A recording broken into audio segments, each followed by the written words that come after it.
early 2000s when I was still a teenager, starting to really get into vintage keyboards. My dad happened to be living here in Los Angeles at the time. He took me and my brother to the local guitar center out here, and there was this little red keyboard. I felt like I was a better musician playing that keyboard just right out of the box. I felt like I had vaster fingers, could play cooler, more complex lines. I fell in love with it.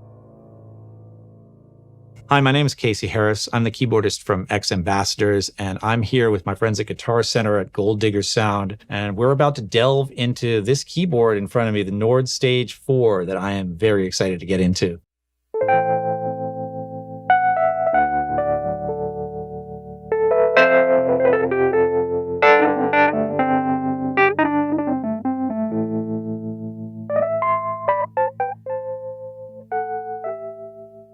Instead of going to college, I went to technical school to learn how to tune pianos so that I could just skip to the straight making a living part and be a struggling artist. Through that and through owning a bunch of vintage keyboards, I've gotten really familiar with the ins and outs and quirks of real mechanical instruments. And it's something that I still treasure and love. But obviously the problem with those real instruments is they are real bulky, real heavy, and real unreliable considering how old they are. So it makes a lot more sense on every front to use an emulation. The other thing that really sold me on the Nords was that just like those vintage mechanical keyboards, it was all tactile. It's all buttons and knobs. You could operate this keyboard entirely without the main screen, and which is honestly what I do most of the time with my visual impairment. That is one of the few features that no other keyboard brand has. They might have good quality vintage sounds, but that tactile physicality is what makes these Nord keyboards not only sound great, but also,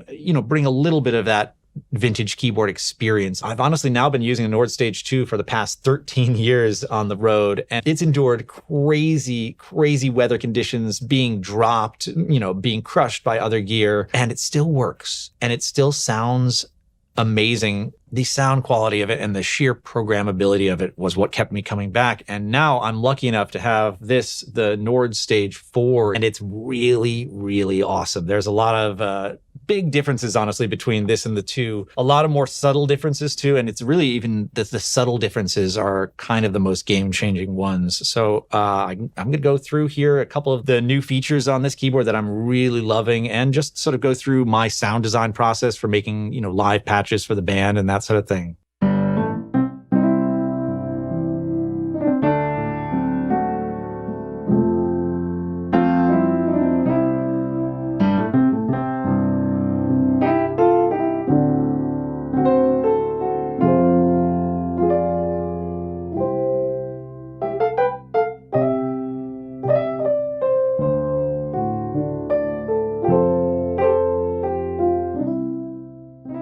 So me and the other guys in the band, we're really into imperfect sounds, I guess. Sounds where you can hear quirks, sounds where, things don't sound pristine necessarily, where you can hear the space, you can hear the creak of the bench, And it's hard to get that on a digital piano, obviously, because you're just dealing with what's been pre-sampled. But one of the things that I've loved about Nords, and one of the things I used so much on the Stage 2, are their upright piano sounds, which have a lot of character and nuance to them. And they've always sounded really nice. One of the things I love, though, about this Stage 4 versus the Stage 2 is the piano section's been totally revamped here. And there's a couple of new controls. The one that immediately jumped out to me is the unison button, which you could sort of try to cheat this on the Stage 2, but it is exponentially better here, where I'll give an example. You can play just a nice piano sound, a nice pristine,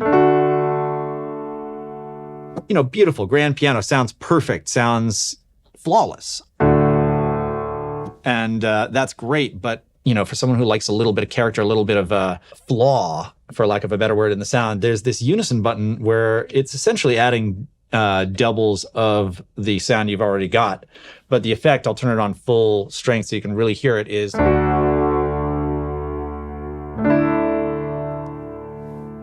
here's, just for contrast, here's it off and on full. And it's almost like a chorus sound. Most pianos in the world are not perfectly in tune when you sit down to play them. And so most of them have this sort of slightly phasey, chorusy, swirling feel. This unison button lets you immediately dial in that little bit of detuning, especially on the upright sounds. It's really turns, a fairly, static upright sound like that into, a living room upright. Already sounds like you're sitting in the living room playing, someone's piano. And that's been a huge difference. There are a few other parts of the piano section that are a big change from the stage 2. The timbre button has really been super useful. I used to have to spend ages tweaking the EQ section on a piano just to get it to sound right. And here, say I pick something like the felt upright, which I love the sound of. It's very rich and nice, but a little too dark, honestly. And with this timbre button, you can just immediately, you can bring in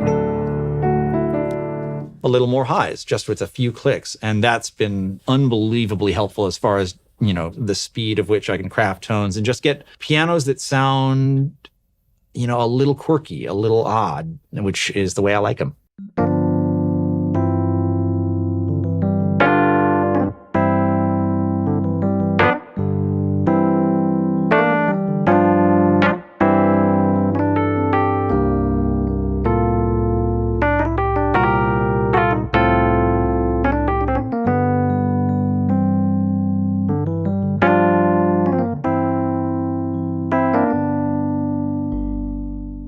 One of the first things I did after I'd gotten the keyboard and, gotten a little familiar with it was to start building the sounds that I use live for the band. And luckily, even though there's some major control panel changes and architectural changes, one of the things that I love about these keyboards and one of the reasons I stick with them is that it was relatively straightforward for me to recreate all the sounds that I needed. And then, of course, there were a few extra little bells and whistles and nuances that I was very pleasantly surprised to add to the sounds, like that saturation quality. And even there are a few extra delay options that are a lot cooler than what I used to have.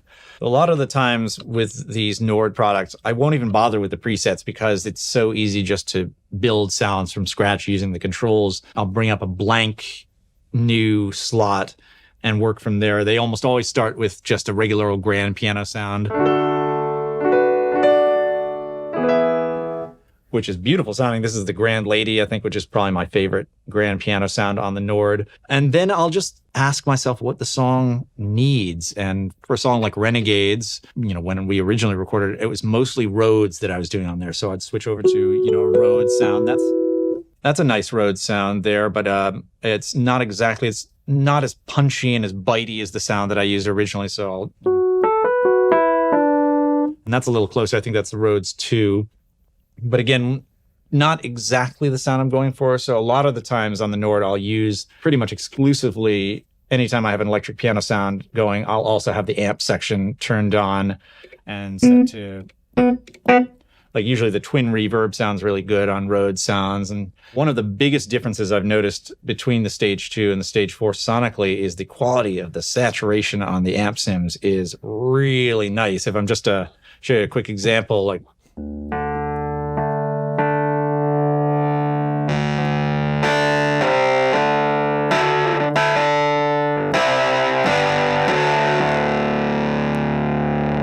really beefy. And on the Stage 2, it was nice, but it would get a little digitally. This sounds like a real tube amp crunching, and it's awesome. I've been using the saturation a little more heavily on these sounds, honestly, than I did ever on the Stage 2. But, I'll bring something like that up, a Rhodes with maybe a little less saturation than that, starting to sound a little more like what I'm going for. And then for unsteady, I'd bring up a piano sound, obviously. I probably want a piano sound, like I said before, with a little bit of character. So I'd switch to an upright piano.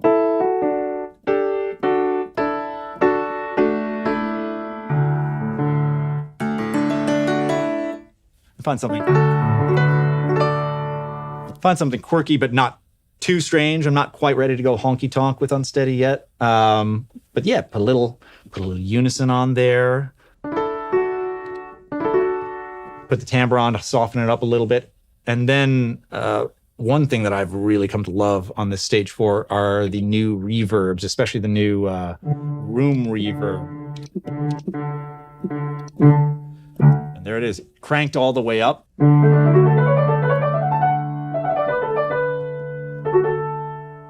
It sounds like you're in somebody's living room. It sounds like a living room with no furniture in it, honestly, but it sounds really good. And so I'll dial that back to maybe, around 10 or 11 o'clock.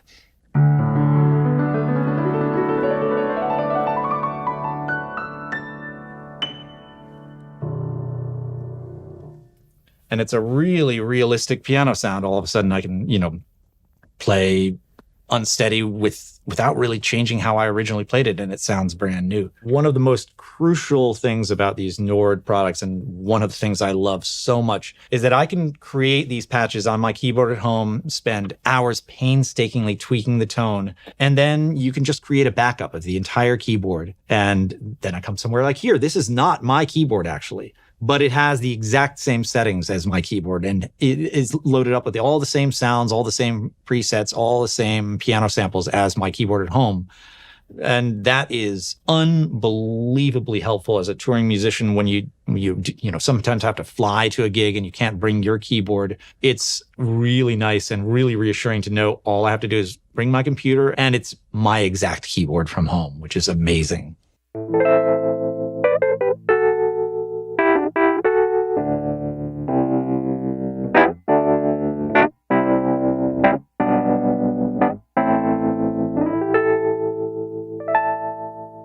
Another nice feature that I've really appreciated about the Stage 4 versus the Stage 2 is that split points now don't have to be a sharp cutoff. Whereas before, I had my Stage 2 before, I'd have, an octave layered with the highest notes on the Rhodes to, just give it a little more oomph. And that would start abruptly at this key here. But now, if you listen as I go through,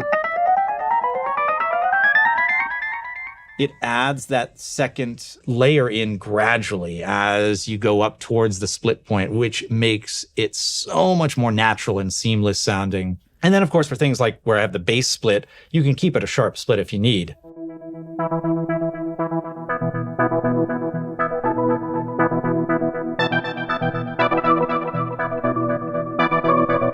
Another thing I'd love to go over is the new synth section, and that combined with the new saturation and amp sections has really opened up a lot of possibilities. When I was making the Renegade sound for my Stage 2 back in the day, I couldn't make the bass sound to save my life on that keyboard. So I sampled in the original bass from the record. And it sounds cool, and it's really awesome that I can do that. But it's not very controllable, and it's kind of like if I happen to hit a note slightly, the entire timing of the sample is off, and it's a clumsy workaround. So one of the things that I was really excited to do on here was to try to recreate that sound using just the synth engine. And I think I did a pretty good job. Check this out. I almost think it sounds better. And that was just purely because of the rich thickness of this new synth section, combined especially with both the saturation over here, and then a cool feature, if you dive into the filter section, you can actually overdrive the various filters in the synth section on their own without even using the amp saturation. So I sort of combined those two to give this bass sound the deep beefiness that it has.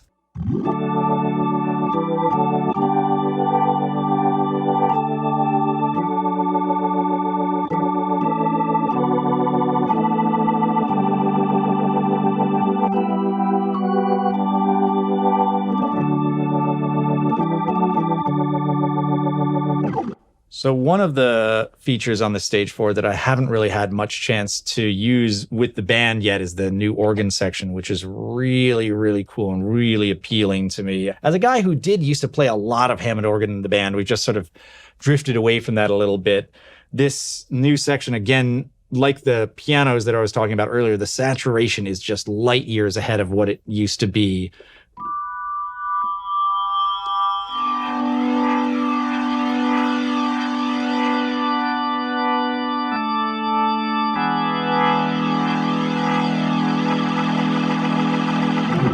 As you heard there, the Leslie's spinning up. And one of the other features I love about it is you can choose the mic placement on the Leslie. You could choose close or distant mic. Let's see if I can show if you can hear the difference here.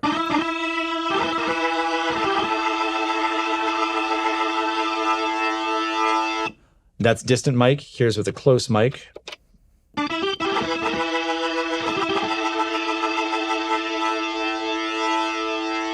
So a lot more obvious, the horn rotor speed changing and that kind of thing. I think I probably will end up using close mic most of the time, but man, it's really amazing to have both those options. And then, of course, the most obvious feature, the biggest change between this and the Stage 2 or even the Stage 3 is they have the real physical drawbars on here. And baby, let me tell you how much they make me want to play organ sounds, man. It's like I've been dealing with the button system for so long that I got used to it, but it's just not the same as grabbing a handful of these and, pulling like a Mahavishnu style Jan Hammer, play a couple notes, put on the Leslie and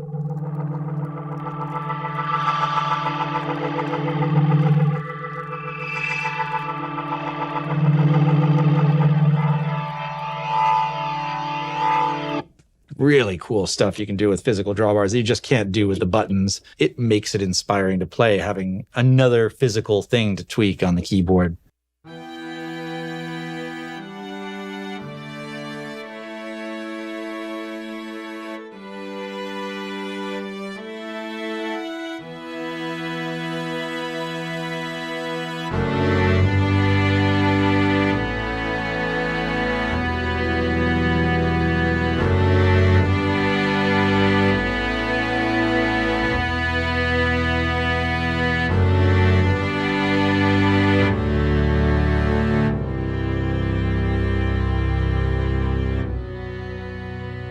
I have a feeling I'll probably end up using this keyboard a lot more for recordings. Honestly, that organ sound is better than basically any software organ I've heard. And again, just the immediacy of being able to tweak sounds like that. I use soft synths all the time, but I'm a big time preset user because it is not easy for a blind guy to work those graphical interfaces. Whereas with something like this, I can dial the sounds exactly how I want in seconds. Now that I have this keyboard, which has slightly higher quality sounds and can store more variety of samples than my old keyboard could, it's most likely going to be my main axe. Aside from obviously my, real Rhodes and an upright piano, this is going to be the guy that I do most recordings on. And particularly in my home studio, I've been basically just using the Stage 2, and this is going to be a massive upgrade to that as far as my own personal recordings go. Because then I can set the sounds up on the keyboard, don't have to worry about the computer at all. All I have to do is hit the R button and go.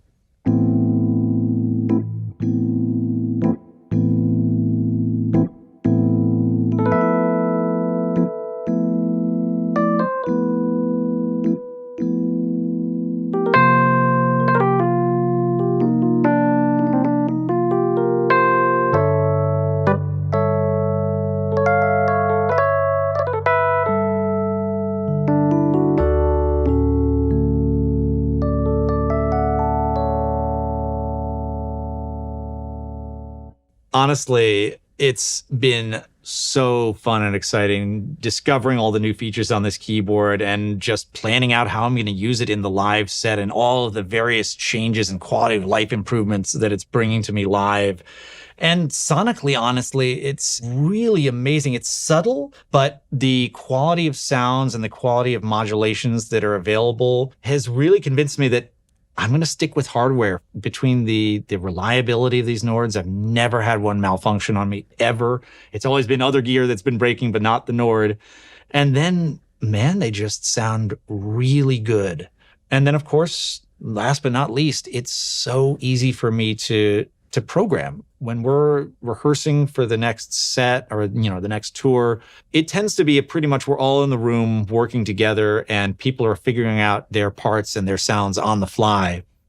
So it is an absolute godsend to be able to just reach up and grab some controls and tweak some sounds real quick while someone else is messing with their guitar pedals or tuning drums or what have you. It is absolutely been a game changer for as long as I've used Nords. And I think that's one of the biggest reasons why I don't foresee switching to any other brand anytime soon. This thing is a beast. So if you want to find out anything more about the Nord Stage 4, go to guitarcenter.com, call one of their expert gear advisors, or just pop in at your local GC and try one out yourself.